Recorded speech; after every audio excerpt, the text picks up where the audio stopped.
आज हम एक ऐसी जगह की बात करने वाले हैं, एक ऐसे देश की जिसकी पूरी आबादी शायद आपके शहर के एक मोहल्ले से भी कम हो।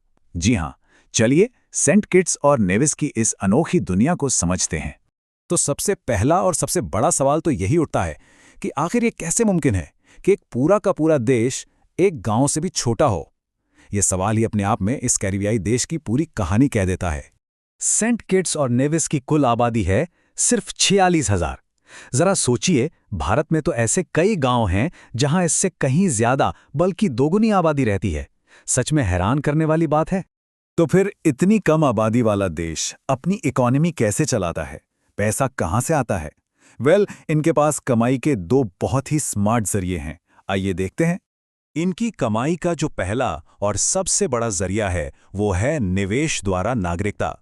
अब इसका सीधा सा मतलब ये है कि ये लोग पैसे के बदले अपने देश का पासपोर्ट यानी नागरिकता देते हैं, और यही इनकी अर्थव्यवस्था की रीढ़ की हड्डी है।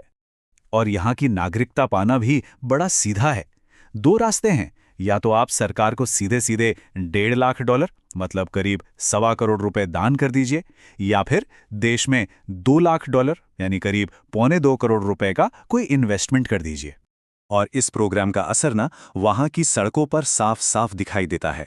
द्वीप पर चीनी इन्वेस्टर्स की संख्या तेजी से बढ़ रही है, और आज हालत यह है कि वहां के ज्यादातर बड़े सुपरमार्केट्स वही लोग चला रहे हैं।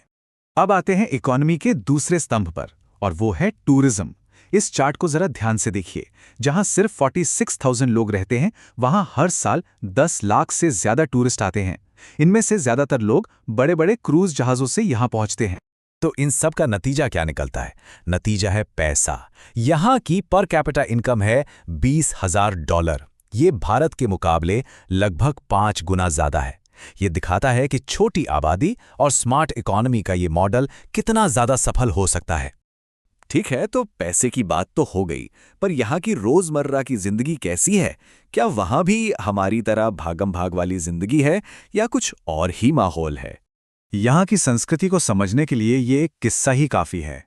वहाँ के लोग हर काम को बहुत ही इत्मीनान से और परफेक्शन के साथ करते हैं, भले ही उसमें टाइम कितना भी क्यों ना लग जाए। सोचिए, हमारे यहाँ के शहरों की भागदौड़ वाली जिंदगी से कितना अलग है। और ये सिर्फ एक बाल कटवाने की बात नहीं है। ये किस्सा दरअसल वहां के लोगों के जीने के तरीके को दिखाता है।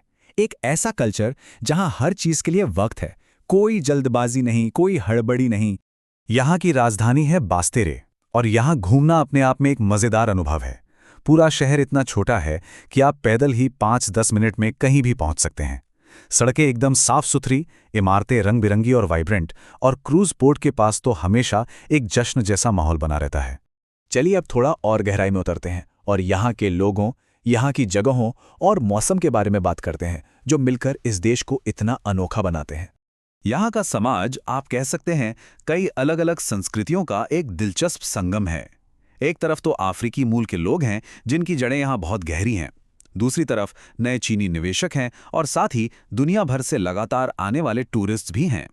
इस द्वीप की जो असली खूबसूरती है ना, वो इसकी दोहरी प्रकृति में है।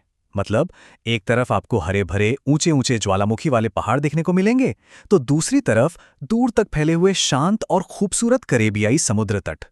मौसम तो यहाँ का हमेशा ही लाजवाब रहता है। और एक और बड़ी दिलचस्प बात है, यहाँ सूरज शाम के 5:30 बजे ही ढल जाता है।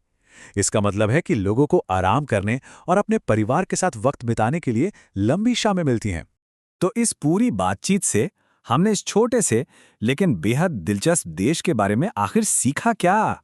सेंट किट्स और नेविस ने अपनी सबसे बड़ी चुनौती यानी अपनी छोटी आबादी को ही एक मौके में बदल दिया। उन्होंने हाई वैल्यू नागरिकता बेचकर और टूरिज्म को बढ़ावा देकर एक बहुत ही अनोखा और सफल इकोनॉमिक मॉडल खड़ा कर दिया है। तो आखिर में एक सवाल बचता है, क्या सेंट किट्स और नेविस सिर्फ एक खूबसूरत द्वीप है, एक अनोखा स्वर्ग है, या फिर ये दुनिया के बाकी छोटे देशों के लिए एक मिसाल है, एक ब्लूप्रिंट है कि कैसे अपने छोटे आकार को ही अपनी सबसे बड़ी ताकत बनाया जा सकता है? ये वाकई एक सोचने वाली बात है।